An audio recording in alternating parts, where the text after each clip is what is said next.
La Maison des Jardins, classée monument historique et labellisée Maison des Illustres en tant qu'ancienne propriété d'Honoré de Balzac et Léon Gambetta, est ouverte au public par le Centre des Monuments Nationaux.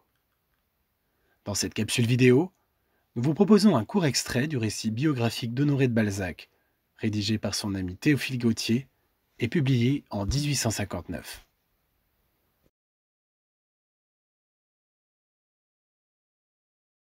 Les Jardins préoccupèrent beaucoup l'attention publique, lorsque Balzac les acheta dans l'intention honorable de constituer un gage à sa mère.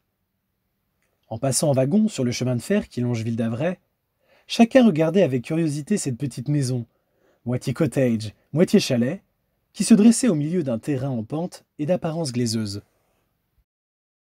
Ce terrain, selon Balzac, était le meilleur du monde.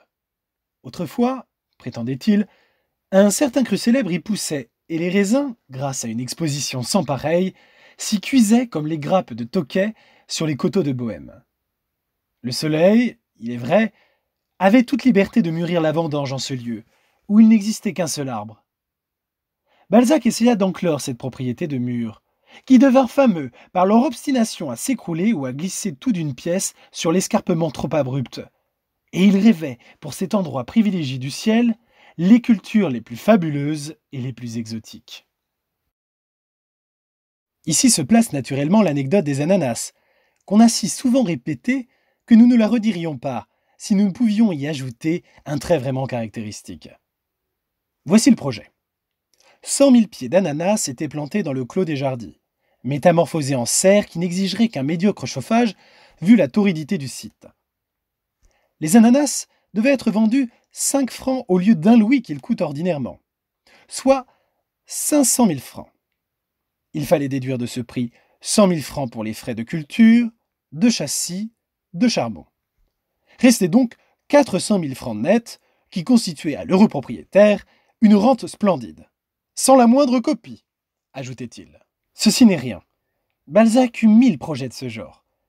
Mais le beau est que nous cherchâmes ensemble, sur le boulevard Montmartre, une boutique pour la vente des ananas encore en germe. La boutique devait être peinte en noir et rechampie de filets d'or, et porter sur son enseigne en lettres énormes « Ananas des Jardins ». Pour Balzac, les 100 000 ananas hérissaient déjà leurs aigrettes de feuilles dentelées au-dessus de leurs gros cônes d'or quadrillés sous d'immenses voûtes de cristal. Il les voyait. Ils se dilataient à la haute température de la serre. Il en inspirait le parfum tropical de ses narines passionnément ouvertes. Et quand rentré chez lui, il regardait, accoudé à sa fenêtre, la neige descendre silencieusement sur les pentes décharnées. À peine se détrompait-il de son illusion. Il se rendit pourtant à notre conseil de ne louer sa boutique que l'année suivante pour éviter des frais inutiles.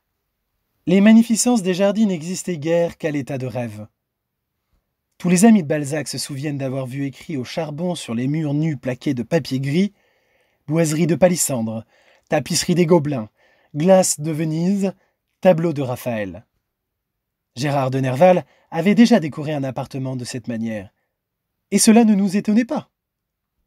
Quant à Balzac, il se croyait littéralement dans l'or, le marbre et la soie. Mais s'il n'acheva pas les Jardins et s'il prêta à rire par ses chimères, il sut du moins se bâtir une demeure éternelle, un monument plus durable que les reins, une cité immense, peuplée de ses créations et dorée par les rayons de sa gloire.